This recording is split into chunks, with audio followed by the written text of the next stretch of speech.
국민 여러분 안녕하셨습니까? 인도 태평양 전략연구원의 최수영입니다. 오늘도 저희가 마련한 공작관 TV 그레이트 게임과 신규 채널인 인도 태평양 전략연구원을 애청해 주셔서 감사를 드립니다. 지금 현재 미국 워싱턴에서는요, 미국의 주요한 직책에 보임할 2명에 대한 인사청문회가 상원에서 진행되고 있습니다.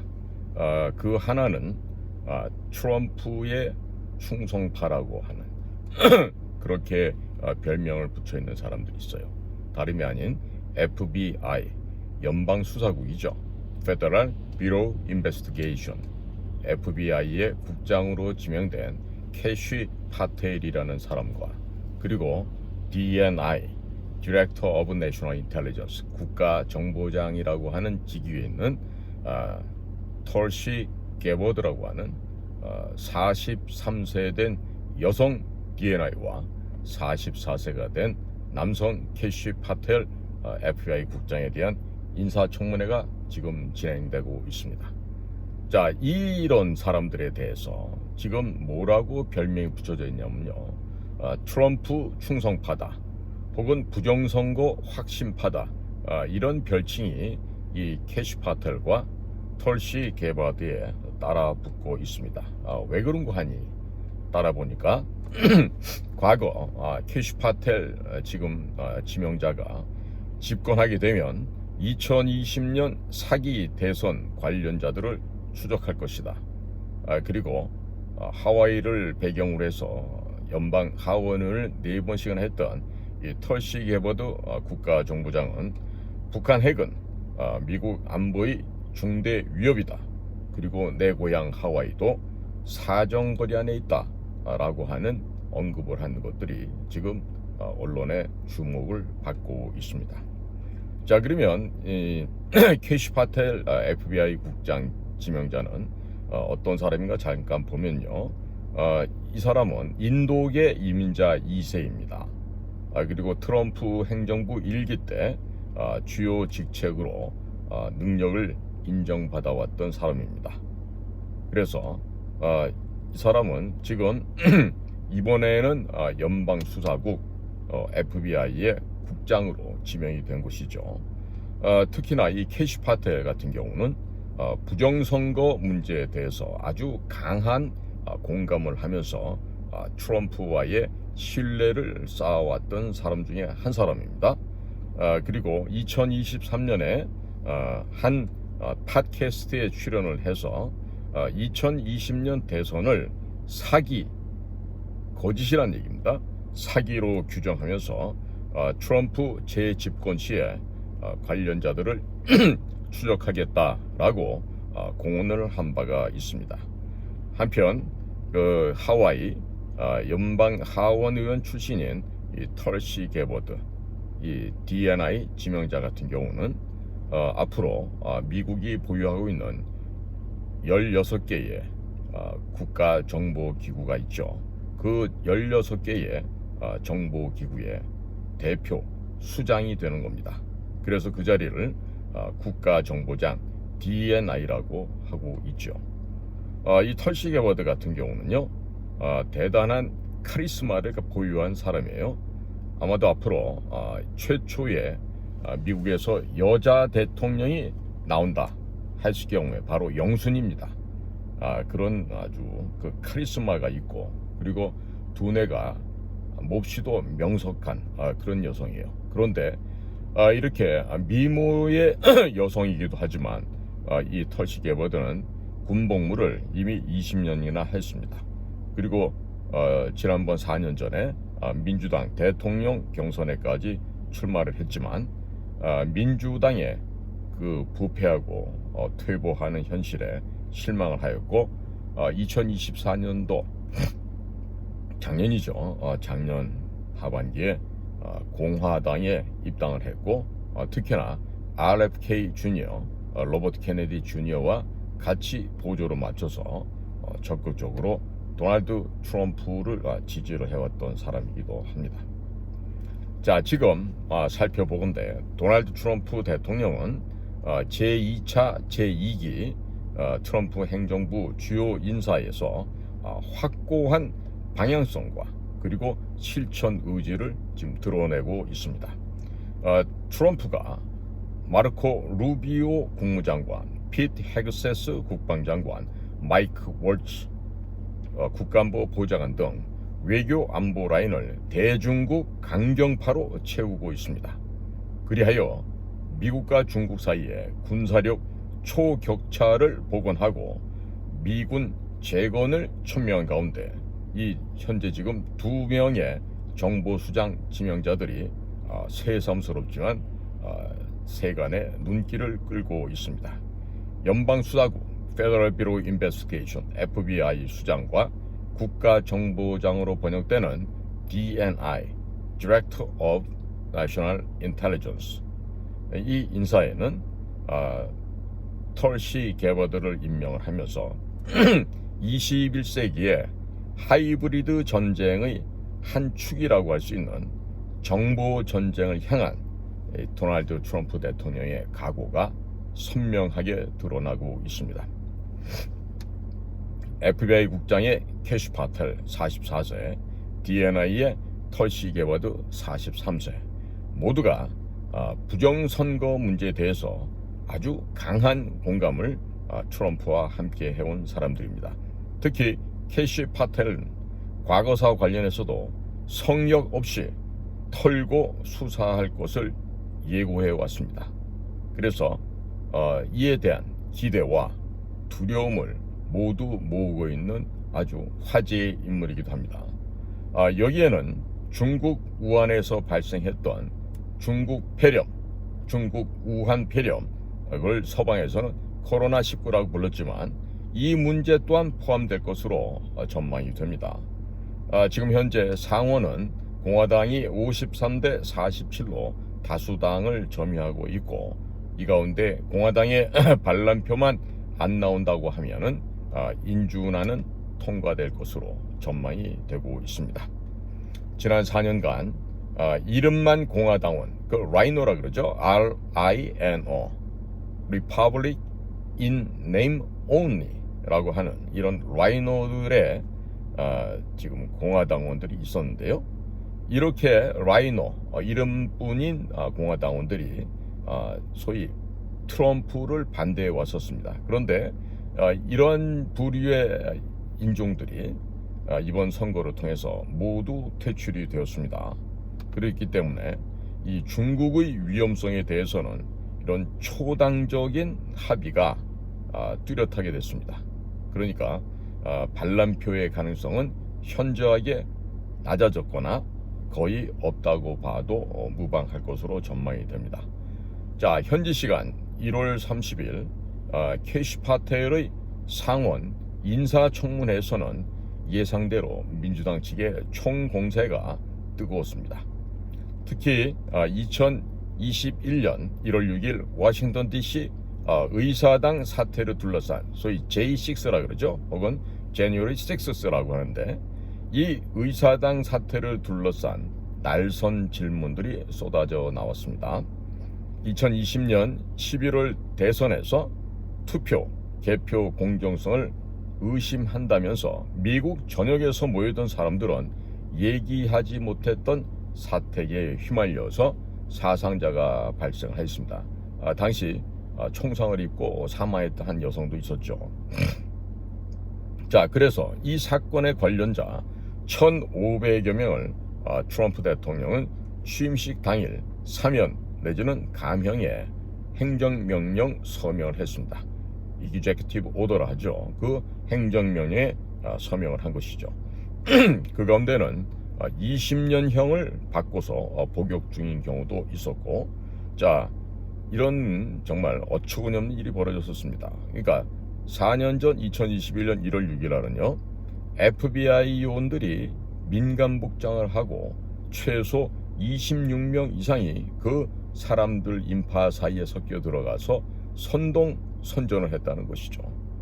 그 지금 무슨 44,000시간의 그 비디오 동영상도 지금 다 공개가 되어가고 있고요. 지금 미국에서는 진실이 지금 벗겨지고 있는 것입니다. 자, 그런데 이 캐시 파텔 FBI 국장 후보자에게 여기에 대한 의견을 물으니까 캐시 파텔은 법 집행자에게 폭력을 휘두른 사람의 감형에 대해서는 동의하지 않는다라고 답변을 했습니다. 캐시 파텔의 이와 같은 답변은 이른바 트럼프 충성파라고 하는 낙인을 희석시키기 위한, 여기에 맞서기 위한 정치적인 수사로 들리기까지 합니다.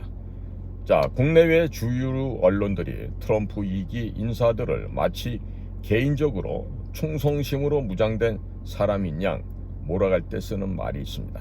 그 말은 바로 트럼프 충성파다, 이런 말이 있습니다. 근데 이 트럼프 충성파라고 하는 것은 사실상의 MAGA, Make America Great Again, 미국을 다시 위대하게 라고 하는 이런 충성파를 가리키고 있는 것이죠. 자, 여기 대해서 이 마가 정신을 19세기의 제국주의적 이미지를 덮어 씌워서 마가를 설명하고자 하는 시도가 곳곳에서 보여집니다. 이 모두가 정치적인 의도를 가지고 이런 선전선동을 해서 사람들의 눈과 귀를 좀 속이려고 하는 것이죠. 자, 미국은 1990년 전후해서 구소련이 무너지고 냉전 체제가 붕괴된 이후에 유일한 단일 초강대국으로서 세계 곳곳에서 전쟁에 참여하고 관여해 왔습니다. 그러면서 내부적으로는 서서히 부정과 부패에 의해서 무너져가게 되었습니다.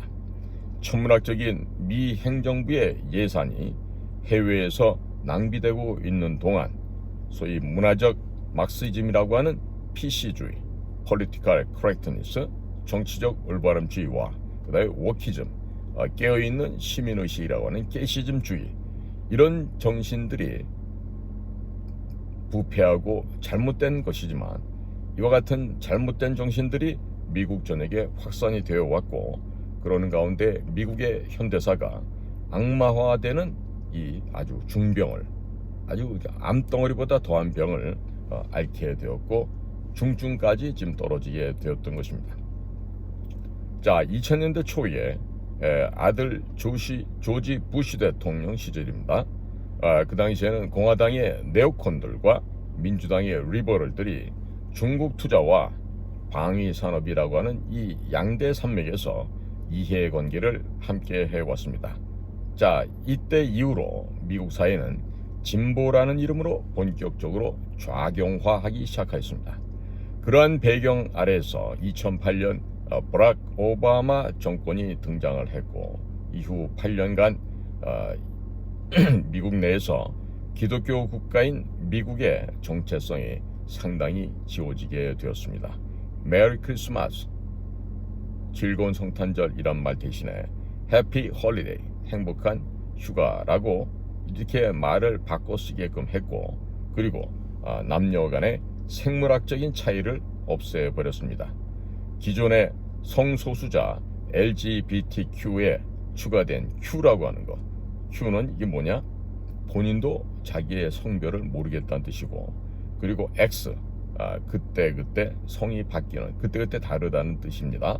자, 이런 Q나 X가 여권 등과 같은 공식 문서 성별란에 표기되기 시작한 것이 바로 오바마 때였습니다.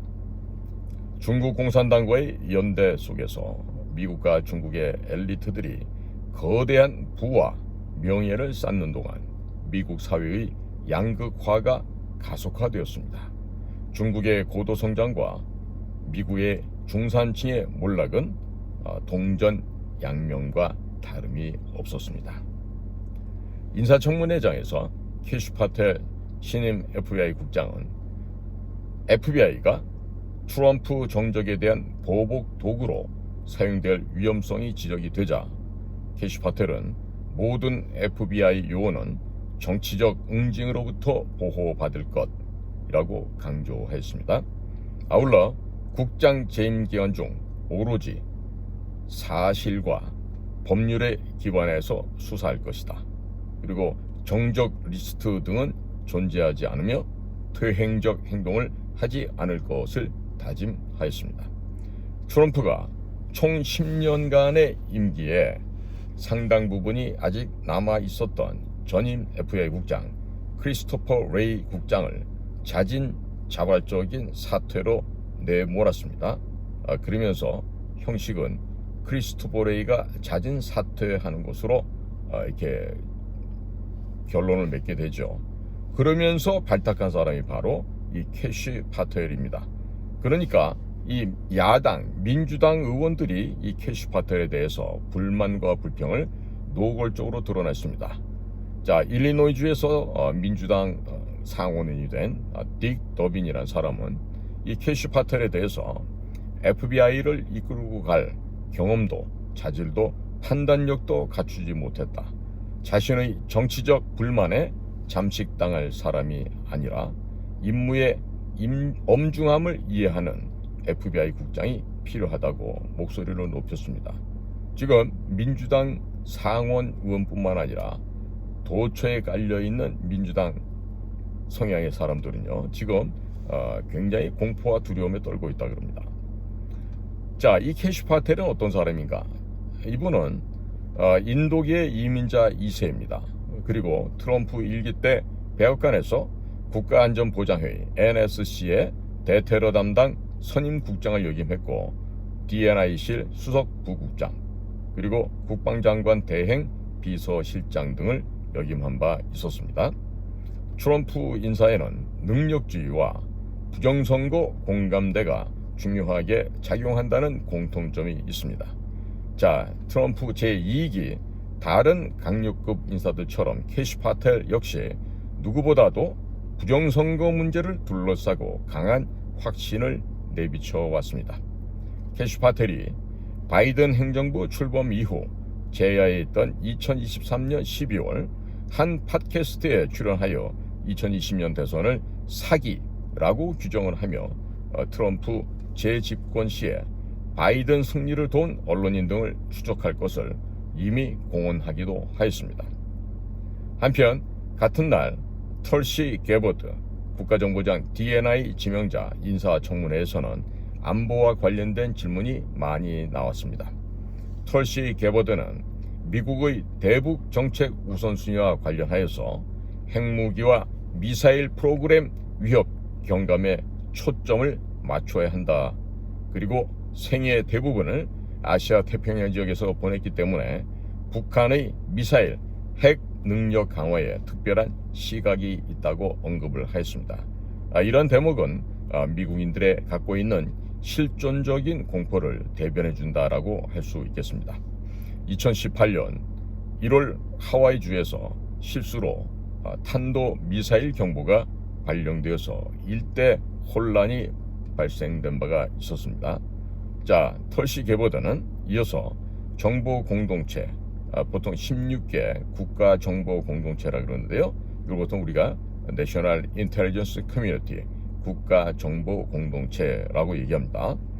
이 정보 공동체가 대통령과 정책 입원자들에게 북한의 능력과 의도에 관한 정확하고 시기적절한 객관적 평가를 제공해야 할 것을 분명하게 강조했습니다. 국가정보장 DNI는 백악관 외부의 독립기관이면서 대통령 직속 기관 중의 하나이자 장관급입니다. 9.11 테러 이후 16개 미 정보 관련 기구들 국가정보공동체 업무 간의 충돌과 협조 차질 문제를 해소하기 위해서 사령탑격으로 2005년에 신설된 조직입니다. 모든 정보를 취합하고 국가안전보장회의 NSC에 자문을 제공하는 역할입니다. 이러기 때문에 FBI와 중앙정보국 CIA의 위상을 능가하고 있다 하겠습니다. 첩보 실무를 수행하지는 않고 있지만 정보공동체 소속 기관들로부터 올라온 보고를 정리하고 교환과 협업이 원활하게 이루어지도록 감독을 하고 있죠. 과거 국방장관 관할이던 국방부 내 정보기구 관리 및 400억 달러, 대략 한 58조 3천억 원가량의 예산권까지 국가정보장 DNI가 갖게 됩니다. 자, 국방부 내의 정보기구를 하면요, 일단 육군, 해군, 공군, 해병대, 또 코스트가드라고 하는 해안경비대까지 모든 조직 안에는 별도의 정보 조직을 운영하고 있습니다. 그리고 DoD 국방부 안에는요 또 다른 국방정보국 DIA Defense Intelligence Agency라고 하는 아주 유능하고 초특급의 전문가들이 모여 있는 군 내부의 이런 정보기구들이 있습니다. 그러니까 이러한 국방부와 관련되어 있는 정보기관에 대한 관리 그리고 예산권까지 DNI가 다 포괄적으로 가지고 있다 이런 말씀을 드릴 수 있습니다. 그리고 과거에는 CIA 국장이 즉 중앙정보국장이 해왔던 대통령 일일 보고 즉 Presidential Daily Briefing 혹은 Presidential Daily Report라고 하는데 이 대통령 일일 보고까지 요즘은 DNI 국가정보장이 직접 맡아서 하게 됩니다. DNI와 CIA 간의 영역 다툼이 2009년에 와서야 조정이 되었을 만큼 그 양자 간에는 상당히 많은 진통도 있었습니다.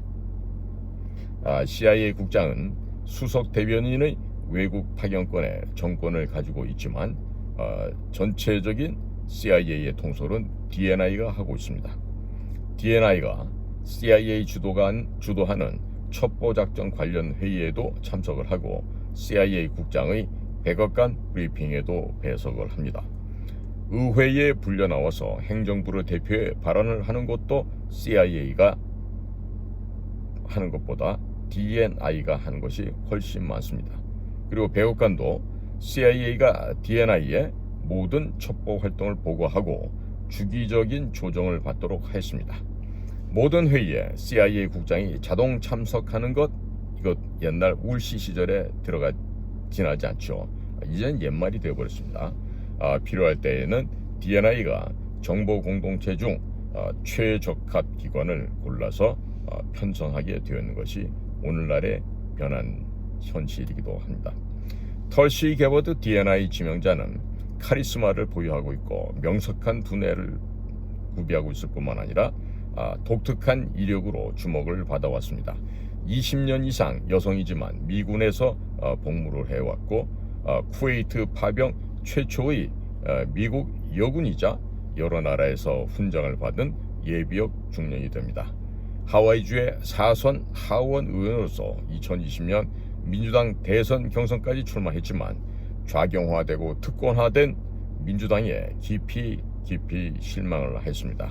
마침내 작년 2024년에 민주당을 탈당하고 공화당에 입당해서 화제를 뿌리기도 했습니다. 털시 게버드는 민주당과 네오콘이 주도하고 있는 해외 전쟁을 맹공격해 왔고 또 대러시아 제재에도 강하게 반대하는 입장을 표명하고 있습니다.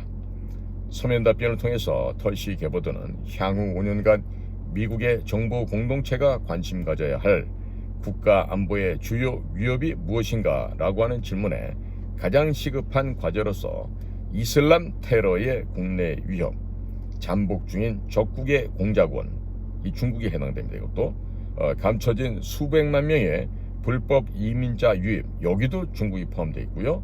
이와 같은 불법 이민자 유입이 국내 안보에 미치는 영향, 중국, 러시아 등과의 전략적 전쟁, 경쟁, 국가, 비국가에 의한 사이버 보안 위협, 북한 핵 및 핵 완성 단계인 이란, 국제 조직 범죄 및 마약 신디게이트의 지속적인 위협 등을 뽑고 있습니다.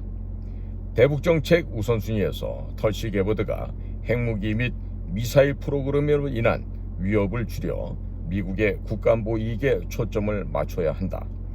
긴장 완화와 갈등 예방에 힘쓰며 북한이 야기한 안보 문제의 장기적인 해결 여건 조성을 목표로 해야 한다. 라고 답한 대목은 그녀가 제시한 북한 해법의 기존의 CVID 완전하고 검증 가능하며 복원 불가능한 비핵화가 빠진 점이 이목이 쏠리기도 합니다. 이 CVID 같은 경우는 Complete Verifiable Irreversible Dismantling이라고 해서 complete 완전하고 그리고 verifiable 검증이 가능하고 irreversible 복원이 불가능한 그런 디스맨틀링, 비핵화라고 과거에 미국이 주장해왔던 대북 핵 정책의 골간이 되었죠. 그러나 이번에 북핵 해법에는 이 기존의 CVID가 빠졌다는 점이 특이한 점이라고 할 수 있겠습니다. 털시 개보디의 해법은 앞서서 피트 헤그세스 국방장관이 북을 핵 보유국 뉴클리어 파워라고 칭한 것의 연장으로 풀이될 수도 있겠습니다만은 역대 민주당 정권이 전략적 인내, strategical deterrence라고 하는 이 전략적 인내를 명분으로 삼고 현실을 무시하면서 결국 북한에게 시간을 벌어준 것이라는 비판을 고려해봐야 하겠습니다. 이런 비판을 고려해볼 때 오히려 과거보다 적극적인 대응을 할 것으로 암시하는 것이라고 해석할 수도 있겠습니다. 마치 트럼프 행정부가 조만간에 한국을 제낀 채 북의 김정은과 거래를 벌일 것처럼 내다보고 있는 일각의 주장 등은 트럼프와 미국에 대한 막연한 혐오감 조장이 현재 의심되고 있습니다. 이렇게 괜히 헛다리 짚는 이런 바보 같은 판단은 해서는 안 됩니다. 다만 북핵 위협을 없애자 대신에 줄이자 등 장기적인 해결을 요하는 과제로 표현한 털시 개보드의 발언을 둘러싸고 섣부른 해석이 우려가 되고 있습니다. 이미 북한은 핵 보유국이므로 더 이상 핵 폐기를 요구하지 말고 서로 위협만 피할 수 있는 협상 방향을 잡았다는 식의 분석. 심지어는 미국이 다른 나라 정권을 무너뜨린 역사가 북한의 핵 개발을 부추겼다. 북한에겐 핵무기가 정권 교체 압박에 맞설 수 있는 유일한 억지 수단 등으로 털시 개보드 입장을 읽어내는 이런 측면도 있습니다. 이곳에는 모두가 다 북한과 친북 세력의 오랜 논리가 녹아 들어갔기 때문에 이와 같은 분석을 할 수 있다. 이렇게 얘기를 하고 있습니다. 자, 국민 여러분, 지금 털시 개보드 DNI, 그 다음에 캐시 파텔 FBI 국장, 그리고 이미 국가안전보장회의에 마이클 월츠 보좌관이 이미 선임이 돼 있고요. 그 다음에 마코 루비오 국무장관도 임명이 됐고, 피트 헤그세스 국방장관은 임명이 됐어요. 그리고 존 레클레프 CIA 국장도 이제 임명이 됐어요. 이들의 즉 외교 안보 분야의 수장들이 이제 정상적으로 업무가 시작이 되어야 될 테고, 그리고 이들 외에도 무슨 보건복지부, 농무부, 상무부, 재무부, USTR, 뭐 많은 부서들이 있죠. 그런데 그 모든 부서의 장관들이 정식으로 상원 청문회를 통과하고 임명되려면 적어도 3월 한 중순 정도까지는 시간이 소요되지 않을까, 이런 전망을 해보게 됩니다.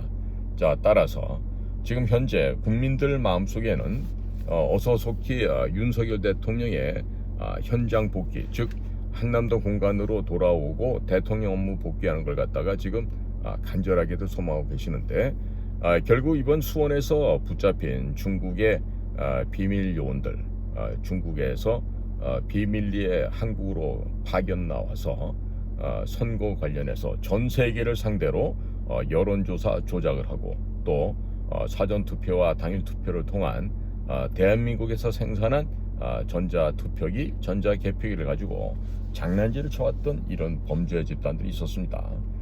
근본 12월 3일 공표된 대한민국에서의 계엄령 포고 덕분에 이자들 모두를 제거할 수 있었습니다. 지금 아마도 이 중국 스파이들, 중국 공작원들을 체포함으로써 지금 물밑에서는 미중 간의 교섭이 지금 아마 활발하게 진행되는 것 같은데, 아마 결국에 우리가 지금 전망해 보면은 시진핑의 몰락이 빨리 가속화되지 않을까, 이런 생각이 들고요. 그리고 현재 무너져 내리고 있는 중국의 경제가 하루빨리 완전히 붕괴돼서 중국의 인민들이 자유를 찾게 되는 그런 날이 좀 빨리 오지 않을까, 이런 생각도 하게 됩니다. 물론 이 과정에서는 현재 중화인민공화국이 56개 이민족들로 구성이 되어 있기 때문에 적어도 10개 내지 15개 이상으로 쪼개져서 중국이 힘을 쓸 수 없는 그런 상황으로 아마 변질될 것으로 기대가 되고 있습니다. 자, 국민 여러분, 지금 미국에서 진행되고 있는 이와 같은 내각의 변화상들을 보면서요, 우리가 좀 생각해 봐야 되겠습니다. 지금 맹목적인 충성이 필요한 게 아닙니다.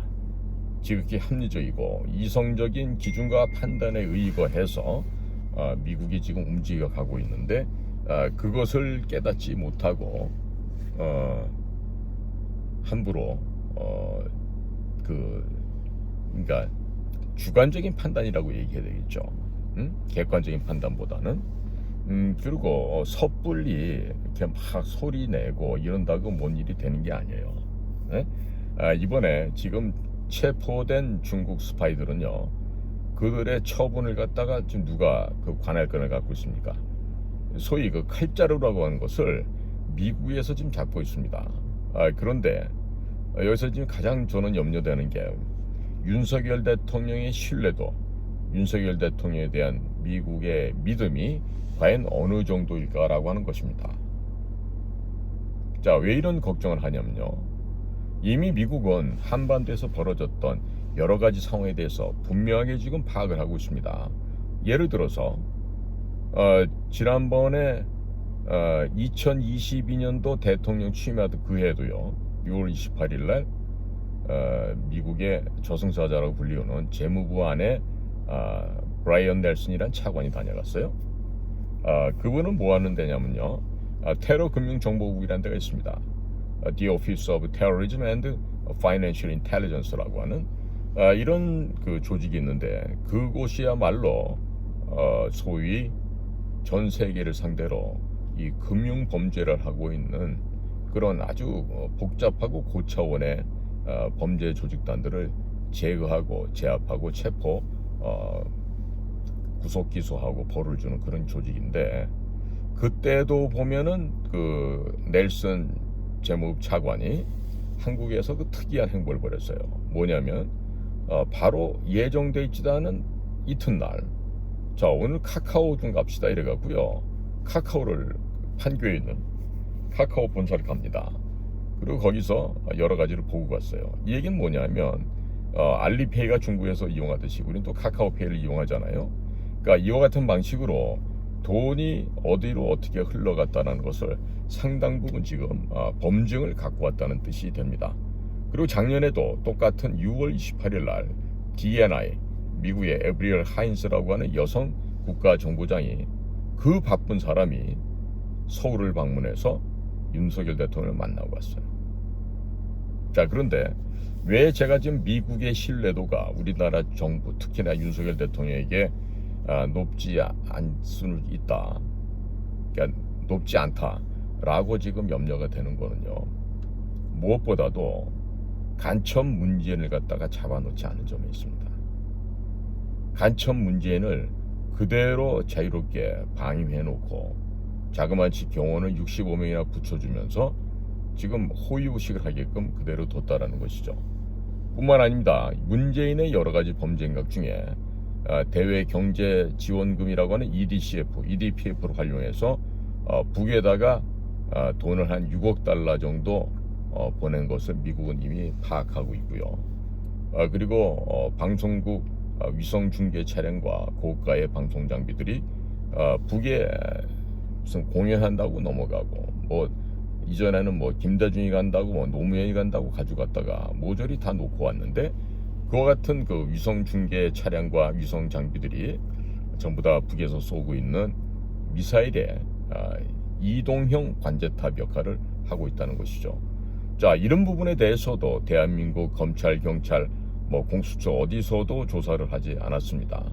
그러나 이건 모두 MTCL이라든지 바세나르 협정을 철저하게 위반을 하고 있고, 뿐만 아니라 현금을 주었다는 것, 그것이야말로 크나큰 범죄가 되겠죠. 이것은 바로 대북 유엔 제재와 대북 미국 제재 법안을 모두 위반한 사항이 됩니다. 때문에 이것 등으로 인해서 전부 다 우리나라가 지금 세컨더리 보이콧에 처할 수도 있습니다. 그러니까 지나간 2년 반 동안 왜 선거 부정 사례도 발견해냈는데 거기에 대해서 대비를 안 했는가? 그리고 왜 역적죄, 여적죄, 간첩죄, 반란죄를 범했던 문재인과 이재명을 왜 구속 수감하지 못했는가에 대해서 미국의 정보당국이나 미국의 현 트럼프 행정부는요 대단히 불만이 높았던 것으로 이렇게 파악이 되고 있습니다. 자, 그럼에도 불구하고 윤석열 대통령의 예뻐서라기보다도 대한민국 지켜내기 위해서는 대통령 윤석열을 지켜야 하겠죠. 자, 그렇기 때문에 지금 상황에서는 우리 모두가 지혜를 모아야 됩니다. 일반 국민들은 뭐 기도도 열심히 해주시겠지만 현실적으로 지금 변화된 트럼프 2기 행정부 내에서 지금 우리나라하고 카운터 파트너로 대화할 수 있는 데가 어디냐면 미국의 국무부가 있고 미국의 중앙정보국 CIA가 있어요. 미국의 국무부는 우리나라 외교부에 해당하죠. 그러니까 우리나라 외교부 장관 조태열은 아직까지 탄핵을 안 당했죠. 그러니까 미 국무부 신임 장관 마르코 루비아하고는 만날 수 있는 통로가 있는 겁니다. 그 다음에 우리나라 국정원장 조태용 씨도 탄핵을 안 당했어요. 그러니까 미국의 신임 CIA 중앙정보국장 존 레클레프도 업무를 시작했어요. 그렇다면 서로 만날 수 있는 통로가 있다는 것이죠. 자, 그러면 외교부 장관이든 국정원장이든 미국에 가서 무슨 내정 간섭의 차원의 얘기가 아니라 우리나라의 이 왜곡된 이 자유민주주의를 갖다 폄훼하고 우리나라 사회를 공산주의 전체주의로 끌고 가고자 하는 저 간악한 역도들을 제거하기 위해서 공식적이든 비공식적이든 압력을 미국에서 주어야만 한다라고 가서 읍소를 해야 됩니다. 지금 상태에서는. 그러니까 그걸 누가 해야 되느냐? 이제 대통령이 지금 갇혀 있고 국무총리도 지금 실각이 돼 있고 천상그름 남아 있는 국무위원들 가운데 미국이 있는 우리나라 외교부 장관, 국정원장이 찾아가서 지금 간곡하게 읍소를 해야 되겠죠.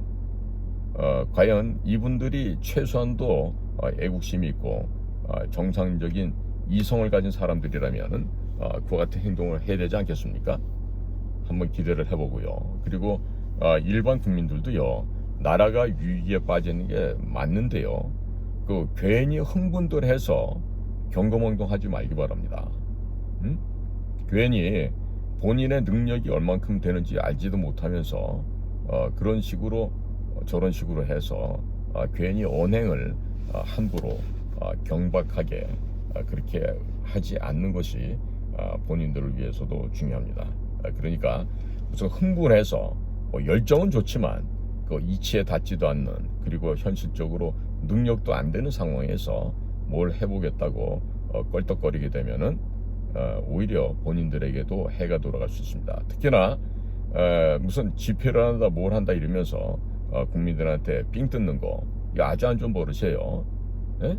가두리 양식장에다 사람들 가둬놓고 삥 뜯는 그와 같은 행위들도 우리 국민들이 이제 의식 수준이 높아져서 그런 것을 갖다 이제 다 분별을 하실 것으로 믿습니다. 지금 이제 계속해서 주말마다 세이브 코리아 집회가 전국 각지에서 벌어지고 있습니다. 부산 같은 경우는 부산역 광장, 서울은 여의도, 이런 식으로 해서 여러 군데서 뭐 대구, 구미, 뭐 여러 등등 지방 도시에서도 세이브 코리아 집회가 열리고 있습니다. 그것은 말해서 그대로 한국을 구원하자는 뜻이니까 신앙심이 돈독한 올바른 기독교 성도들이 모여서 하는 행동 같아요.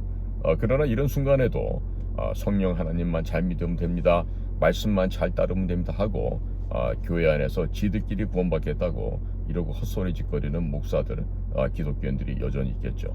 그러나 여러분들이 그렇게 무관심하고 아주 관심을 갖지 않는 속에서 얻어지는 결론은 가장 비이성적이고 가장 수준 낮은 것들에 의해서 우리가 전부 다 정치적으로, 사상적으로, 문화적으로 지배를 당할 수 있다는 점입니다. 그러니까 지금 상태에서는 온 국민들이 깨어나서, 많이들 깨어나셨지 않습니까? 자, 이제는 나오셔야 됩니다.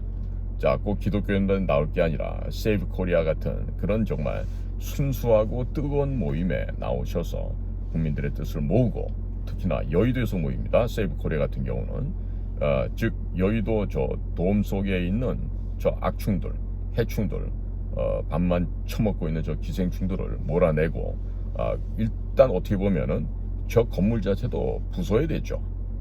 마치 구약 성경에 나오는 삼손이 이 성전이라 할까요? 그 묶여있던 그 건물을 밀어서 무너뜨리는데 거기 그날 그 순간에 사상 죽은 사람의 숫자가 그 이전까지 삼손이 죽였던 사람보다 더 많았다 그랬습니다. 자, 지금 정말로 하나님의 말씀을 섬기고 순수하게 주의 뜻을 따르고자 하는 그런 사람들이 지금 모이기 시작했습니다. 얼마 전에는 네 아이의 어머니께서 아이들을 유모차까지 태우고 나와서 간절하게 기도하는 그런 모습들이 유튜브 영상에 나오기도 했고, 또 20대 30대가 각성했다고 하는데 이제는 10대들까지 각성을 해서 나라를 구하는 이 대열에 동참하고 있다는 것입니다. 자, 물론 살아가는데 돈도 필요하겠죠. 집회하려면 돈도 필요하겠습니다만은 그런 식으로 사람들을 모아놓고 가두리 양식장에 뭐 고기를 잡듯이 그런 식으로 해서 돈을 긁어 모으는 것은 그다지 바람직하지 않은 모습이라고 생각합니다. 자, 순수한 애국 열정과 헌신의 정신이 모여져 있는 세이브 코리아 모임에도 기독교인들이 아니라 하시더라도 다들 그렇게 참석해 주시면은 이 나라가 점차로 바로 잡혀 나가는데 도움이 되지 않을까 생각합니다. 이 대목에 있어서 정말로 목사들과 종교인들이라고 하는 신부들, 또 성녀님들, 이런 사람들이 모두가 다 회개하고 대우각성을 해야 됩니다. 그리고 나만 잘 되면 된다는 이런 기회주의자 속성이 진하게 되어 있는 기득권층 자신들의 행위가 교회 안에만 앉아서 기도하고 간구하는 그 모양새가 하나님 앞에서도 결코 아름다운 모습이 아니라는 것을 깨달아야만 하겠습니다. 자, 오늘도 저희가 준비한 방송을 경청해 주셔서 감사를 드립니다. 저는 인도태평양 전략연구원 최승희였습니다. 고맙습니다.